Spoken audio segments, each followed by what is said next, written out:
Join the team. The second and third player put their choices in of which group they want to take, and I don't know, Barry, you want to be second player?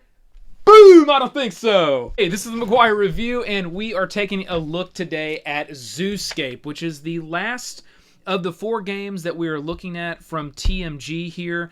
And this one's actually a really cool game as well. This one, I would say the big thing is the artwork. This game has got fantastic artwork. I mean, just when we get it out here and you can take a look at it, you're going to be blown away with the artwork on this one. It's got great colors. It really pops. One of the things that makes me want to get this game out a lot of the times is strictly the artwork on the game. It is a beautiful game. Now, it does have some fun gameplay as well. I don't want to make people think that it's not a good game in any way. It does have a fun gameplay. It's really good for groups, but the artwork is absolutely fantastic, so I wanted to really make a note on that for this particular review. This is 3 to 6 players, so you definitely need 3. It's not really designed to be a 2-player game. You want to have 3, and then it can go all the way up to 6 players, which is good, and 15 to 30 minutes on this one. So it's another quick run-through. It's another quick play, much like we're going to find on each one of these titles here that we've taken a look at, which is Balloon Pop, Dairyman, and Bottle Cap Vikings. Now, before we get too much further, I will say that we're going to do yet another giveaway. And this giveaway is going to be somewhat like the giveaway that we're doing on Balloon Pop. We're going to do kind of a cross-game giveaway. So on this video, you will have a chance to win a copy of Balloon Pop, which will be this copy right here. If you want to watch the video on Balloon Pop, go check that out. I just put that up recently, and you can check out what Balloon Pop's all about. It's a really fun 10-minute little dice game. This one's a really good one. So you can pick up this title, get a free copy shipped to you on this particular video. So how do you get into the contest? Much like we run all of these, you need to be a subscriber of this channel. You need to make a comment below so I can pull from those comments, and it will be one random subscriber who has commented below on this video. You will be selected as the winner, and you will get Balloon Pop. So we will run this for approximately 2 weeks. Right around that 2-week mark. So we're just going to say August the 8th is when I'm going to select the winner for this particular video. Okay, so let's get into the review on Zooscape. So again, like all of these TMG games we've taken a look at, nice small form factor, which I absolutely love. They're great for travel. Very easy to take it on the road, right? It's got a nice, tight, thick cardboard box, which is always good to see. They do include the little... it's like a marketing catalog, so it's going to show some of the other titles that TMG has. Not all of them, but some other titles. I highly recommend Harbor and Dungeon Roll. Those are 2 that I really like from TMG. And then they do have their insert here. Again, like all these games, very small insert. You'll see there with some pictures and some text. And on the front there, that's all that you have with this particular title. Very quick read, and you're up and playing. Inside, what you'll find is the cards for the game, and this game only includes cards. So we'll dump those out here. And there's going to be a few different types of cards that are in the game. You're going to have what they call the clipboard card, and that's going to look just like this, basically like a zoo kind of manager holding the clipboard here. I'll show you what that's used for in a minute. You're going to have this first and second card that you're going to find, and that's really going to be used to split the decks as you lay those out. We'll talk a little bit more about that. You're going to have this manager card, so you will pass this around. There will be different people that will take on the role as the zoo manager, and there's a certain function that you'll have with that. And then what you're going to have are these first and second cards, and they look just like this. And some of them say second on it, as you can see right up here, and then some of them say first. And that's going to be used to select which groups you actually want once you lay the cards out. And we'll go through how that works. Then there's going to be these cards called fish cards. And you'll find these look just like this. They basically have kind of a yin-yang sort of fish symbol on them, and you can start to see how fantastic this artwork is. Bear, go ahead and load the video so everybody can see the artwork on these cards. So if you just look right over here, Bear's loaded up the video that will actually kind of take an overview on some of these cards as we start to go through and explain these. So those are your fish cards. That's kind of the card that you're going to get if you aren't able to pick up any other type of card. And then all the rest of the cards you're going to have here are going to be essentially the cards that you would have in the game. So we'll just kind of set these out here, and you can see that these are the other types. Now, there will be a few other cards that are in the deck that are like this one, like the Hunter card that says -4 on it. And then you'll notice like some of these other cards, like the elephant here, this is a fantastic piece of artwork, has a little 8 on it. So these are actually the point values that you're going to be able to add up at the end of the game, because really this game works in a way of whoever has the highest total points at the end of the game is the winner, and you will be picking up cards like this with these negatives on it that will affect that point value. So, you know, you may think, well, I would never want to pick up a card that's going to affect my points in a negative way. And you don't really want to do that, but sometimes you're sort of forced to because it may be part of the group of cards that you end up selecting. So what you're going to do in the game is you're going to count out a set number of cards, and it'll show you that. I'm just going to do this very quickly. It'll show you that in the rule book, and you're going to count out, you know, so many cards, and there's going to be an equal stack of cards, and essentially there'll be 5 stacks. I'm not counting these out, you know, perfectly for how many cards would be in. I just want to show conceptual-wise how this would work. So you're going to have 5 decks here, and those are going to be shuffled up, and they're going to be turned over, so you're not going to be able to see, you know, what they are, what's in them. And, oh, look at this. I got to show you. The lion here is fantastic as well. Look at that. Look how awesome that is. So what we're going to do here is turn each one of these 5 decks over. And then you're going to start with one deck, and you're going to move through all 5. So obviously the game, over the course of the whole game, will play through 5 rounds. So what you would do is you pick up that first stack there. We'll put all these in a line. And there will be someone that will already be the zoo manager, and that person will have the first and the second as well as the clipboard card. So let's just say one of our players had already been identified as the zoo manager. And then what we would do is, you know, these cards would be all shuffled. We would set those cards out. We would put them right in a line like this, okay? And we wouldn't change the order of those cards as we pulled them out. So let's just say that was our line, okay? And it looks like we've got a vet here, and we've got mainly just animals. We don't have any of those cards in this draw per se that would be a negative effect. So now what we would do is the zoo manager would then decide, where would I want to split these cards?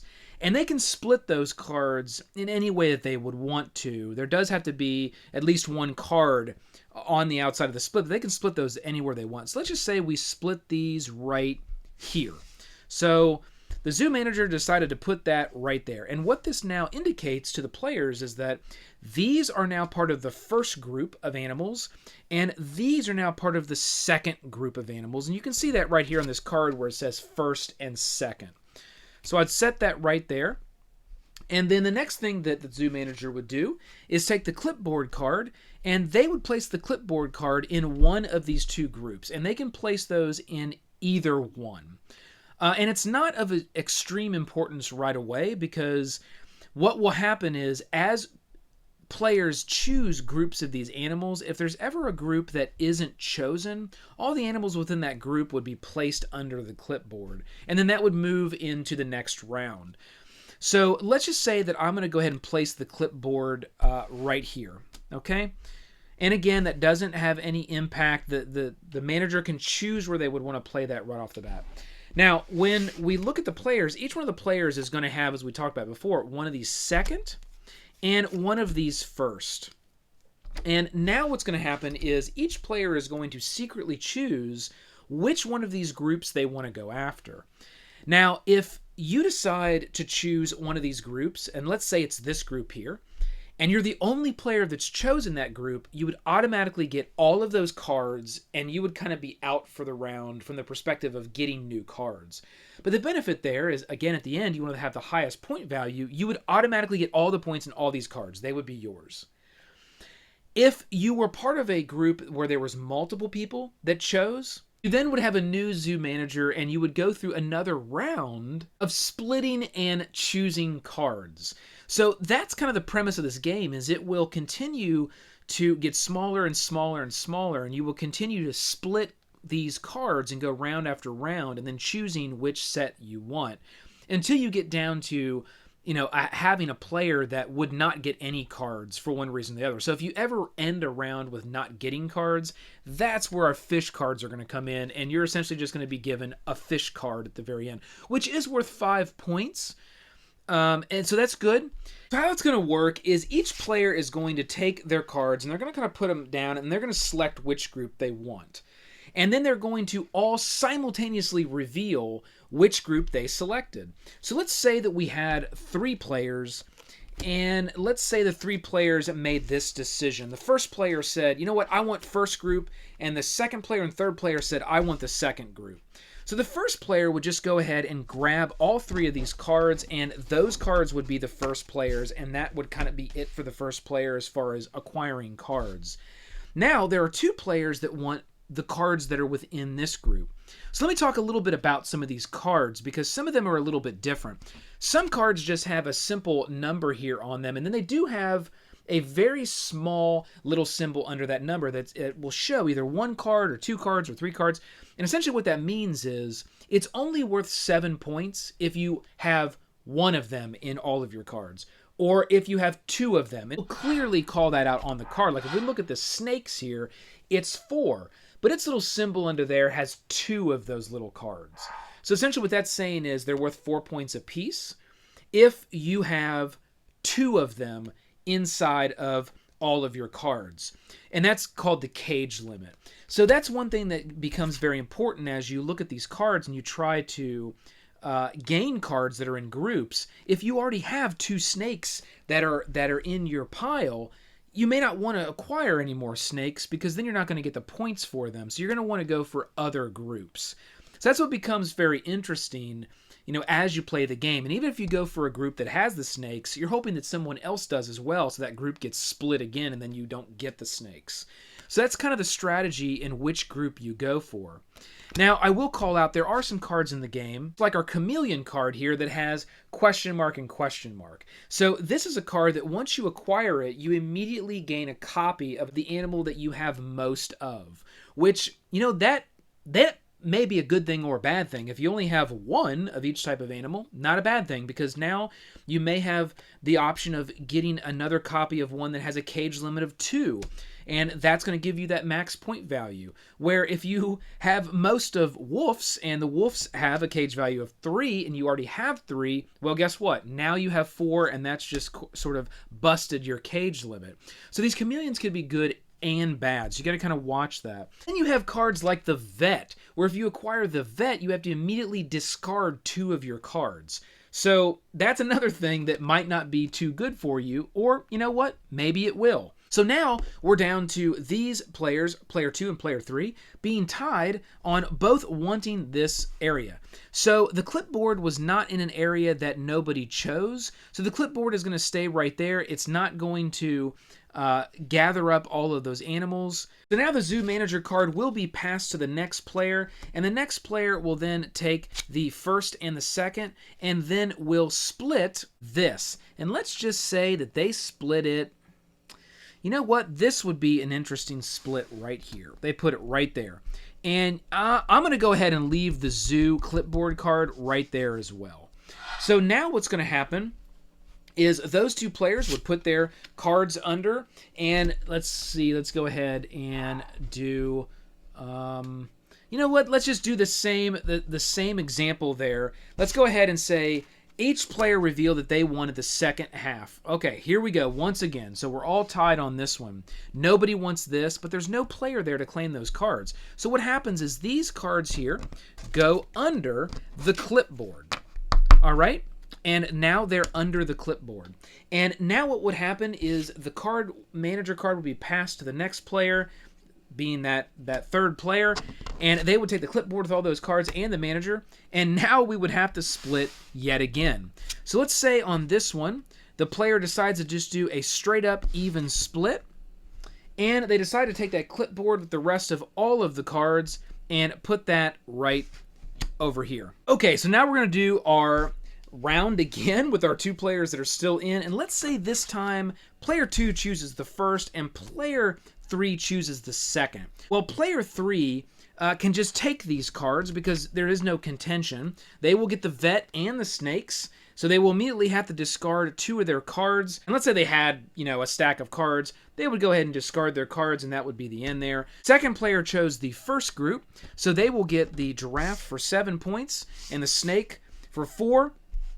And then what will happen is everybody in that round did receive cards, so no one will get a fish card. It's only if you do not receive a card you get a fish card. And then the player that had the clipboard in that would also then acquire all of the cards under the clipboard, which would be another giraffe and a chameleon. So they would go to their deck and they would immediately replace that with whatever they have the most of, which would be, in this case, let's say for this player, if that's all the cards they had, would be the giraffe. So they would now get a new copy of the giraffe, and they have now busted their cage limit. So that's not going to do much for them. So they're probably now going to want to try to pick up this vet at some point to immediately discard 2 cards, which would be those 2 giraffes, then allowing them to have the 7 points and the cage limit of 1. So that's how those cards are going to work, and that's essentially a high-level view of the game. And then you're just going to go through each one of those decks. So that was round 1. You're then going to play through round 2, 3, 4, and 5. And at the end of round 5, you would total up all the points that would be in the deck that you would acquire over the course of gameplay.